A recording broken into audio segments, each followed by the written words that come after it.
지난 11일 우리 정부가 일본을 WTO에 제소했습니다. 일본이 우리나라만을 특정해 포괄 허가에서 개별 수출 허가로 전환한 것은 정치적 동기로 교역을 악용하는 행위로 WTO 근본 원칙인 차별금지 의무에 위배된다는 점을 강조할 예정입니다. 일본 수출 제한 조치로 인한 양국의 WTO 재판이 3년에 걸쳐 벌어질 예정입니다. 일본의 경제 도발은 현재 주변국들에게 잘못된 행위로 인식되고 있고, 한국은 일본의 수출 규제를 성공적으로 극복해가며 일본의 소재와 부품을 의존했던 경제 구조를 완전히 바꾸려 하고 있습니다. 지난 11일 추거홍 주한 중국 대사가 의미심장한 말을 했습니다. 한국에 대한 일본의 경제 보복은 성공할 수 없을 것이란 것이었습니다. 주한 중국 대사는 근현대 국가 관계에서 경제적 수단으로 제재해 상대를 굴복시킨 사례가 없다. 한민족은 자존감이 높고 의지가 강한 민족이기 때문에 아베 총리가 역사 문제를 이유로 경제 제재를 가하는 것은 성공할 수 없다. 경제 보복 조치는 효과도 없고 국제사회의 지지도 받을 수 없다. 이러한 방식은 다른 국가와 마찬가지로 일본도 피해를 보게 돼 결국 포기하게 될 것이라고 했습니다. 또한 중국은 일본 군국주의의 피해국으로 당연히 한국 입장에 서게 될 것이라고 강조했습니다. 러시아 푸틴도 아시아에서 역사를 뒤집으려는 국가가 있다고 일본을 지탄한 바 있습니다.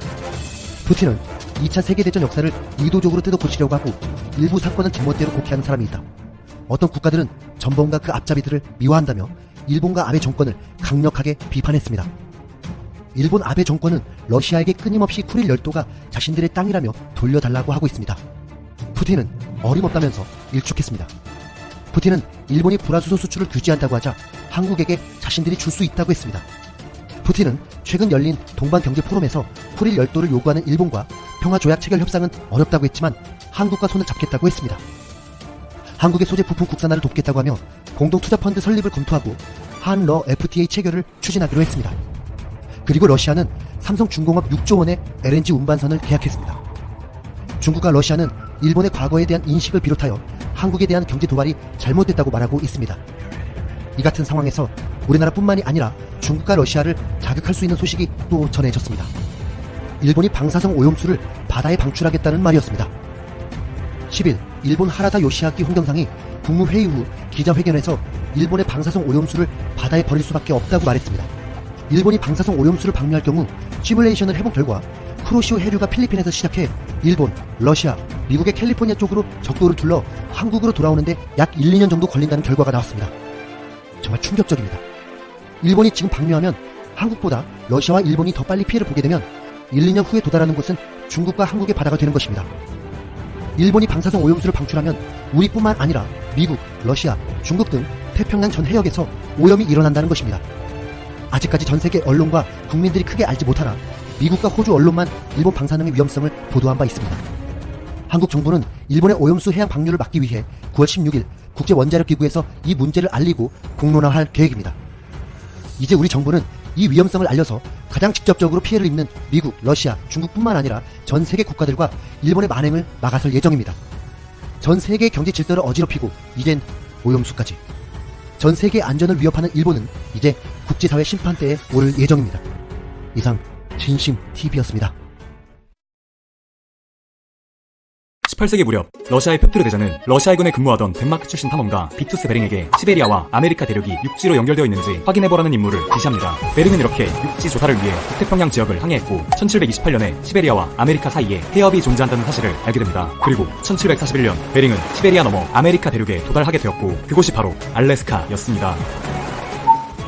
이후 러시아인들은 알래스카의 서남부 연안지대에 몰려들었고 그곳에 서식하던 물개나 해달들을 미친듯이 때려잡으며 값비싼 모피를 확보했습니다. 그렇게 러시아 제국은 100여 년간 알래스카를 차지하며 동물들의 씨를 말렸고 알래스카가 가져오는 수익은 갈수록 떨어져만 갔습니다. 그러던 1853년 러시아와 영국, 프랑스, 오스만, 사르데냐 왕국 간의 크림 전쟁이 발발하게 됩니다. 3년간의 치열한 전투 끝에 결국 러시아가 패배합니다. 이후 러시아는 국가 발전을 위해 본토의 남쪽과 극동 지역으로의 확장을 우선했고 전쟁 이후 재정적으로도 너무나 궁핍해졌기 때문에 적자를 반복하던 알래스카를 유지하기가 매우 힘들어졌습니다. 당시 알래스카에는 사금이 지속적으로 발견되면서 금광이 있을 것이라는 이야기들이 떠돌았는데 러시아는 금광을 발견하기 위해 막대한 개발 비용을 부담하고 있었습니다. 그러나 금광은 나타날 생각을 하지 않고 있었고 이러한 상황 속에서 알래스카는 바로 옆 영국의 식민지와 맞닿아 있었기 때문에 해상에서 포위당하면 그대로 영국에 빼앗길 수밖에 없는 상황이었습니다. 결국 러시아는 생각합니다.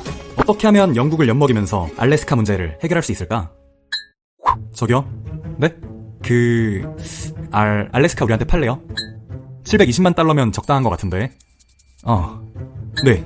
당시 막 남북전쟁을 끝마쳤던 미국은 내부적으로 군 현대화를 실시하며 점차 강대국으로 변모하던 중이었고, 또 미국인들은 알래스카를 이미 지속적으로 침범하고 있었습니다. 이러한 상황 속에서 러시아는 영국이나 미국에게 알래스카를 언제 빼앗길지 모른다는 두려움에 휩싸였고, 그럴 거면 차라리 영국이라는 공동의 적을 두고 있는 미국에 빨리 팔아치우는 것이 가장 현명한 해법이라는 결론을 내렸습니다. 한편 미국 입장에서는 이 같은 알래스카를 확보할 경우 영국이 아메리카 식민지를 에워쌀 수 있는 지정학적 구도를 갖출 수 있었고, 당시 미 행정부는 알래스카의 얼음 및 세상에 막대한 양의 자원이 있다는 정보까지 슬쩍 입수한 상황이었습니다. 결국 이러한 이해관계가 맞물려 알래스카는 1867년 720만 달러라는 말도 안 되는 헐값으로 미국에 팔려가게 되었습니다. 하지만 이 거래가 성사된 직후 미국 국민들의 여론은 상당히 비판적이었습니다. 어떻게 쓸모도 없는 얼음 덩어리를 720만 달러나 주고 샀냐며 당시 거래를 진행했던 미국 윌리엄 시워드 국무장관이 러시아에게 매수되었다는 소문까지 나돌았고, 어떤 이들은 알래스카를 시워드의 냉장고라고 조롱하기까지 했습니다. 하지만 대부분의 언론사들은 이 같은 거래에 대해 미국이 큰 경제적 이익을 얻을 것이라고 주장했고, 러시아를 우방으로 만들 좋은 기회라고도 생각했습니다. 매입 직후 정부는 알래스카에 큰 관심을 두지는 않았습니다. 아메리칸의 영국을 견제하기 위해 알래스카에 군사기구를 설치하였고,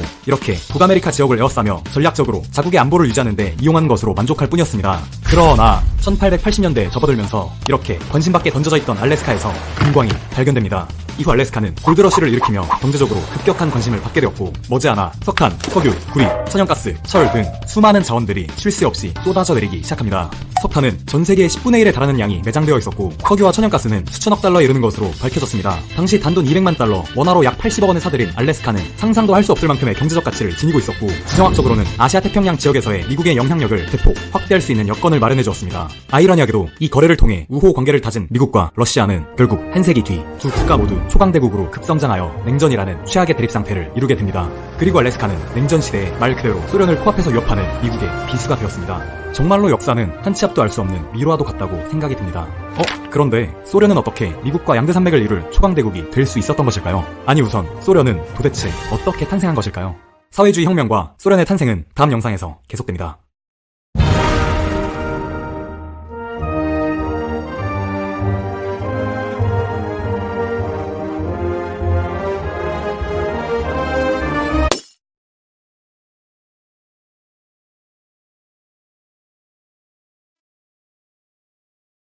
안녕하세요, 트래블튜브.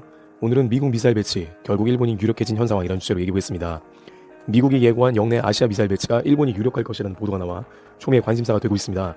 마크 에스퍼 미 국방부 장관은 중거리 핵전력 감축 조약 파기 이후 아시아 지역 내 우방국의 미사일 배치를 희망한다고 발언해 파장을 불러온 적이 있습니다. 그리고 그 우방국은 한국과 일본 등이 거론되어 한 차례 사드의 진통을 겪었던 한국의 경우 난색을 표할 수밖에 없었던 것입니다. 또한 사드 배치 후 중국의 경제 보복 등을 미국에서 거리를 둔 부분도 있었기 때문에 더욱더 이러한 미국의 일방적인 미사일 배치는 부담이 될 수밖에 없다는 형국이었습니다. 게다가 중국은 에스퍼 국방장관의 발언 이후에 이것은 사드와는 차원이 다른 문제라며 극도로 경계하는 모습을 보여왔습니다. 그런데 외교 전문 매체 디플로맷은 지난달 30일 미국이 일본 오키나와 류큐섬과 남태평양 팔라우 제도에 중단거리 미사일을 배치할 것이 유력하다고 전한 것입니다. 쿠릴 열도에서 시작해 오키나와 남태평양으로 이어지는 미사일 방어선을 구축하자는 군도 방어 전략이 지지를 얻고 있다고 전하면서 이 전략을 수행하기 위해 가장 유력한 미사일 배치 지역이 류큐섬과 팔라우 제도라고 분석한 것입니다. 또한 하원 국방위원회 소속 보좌관 칼릭은 일본이 미국의 미사일 배치 요구를 받아들일 가능성이 크다고 진단했습니다. 일본도 최근 오키나와에 기관총무장 경찰부대를 배치하기로 결정했습니다. 즉 일본도 중국에 대한 경계를 극도로 하는 상황에 미국의 이러한 제안으로 합을 맞춰 움직일 수 있다는 것입니다. 그런데 이런 움직임이 중국과 러시아가 동시에 일본과 큰 마찰로 번질 수 있는 가능성도 함께 제기되고 있습니다.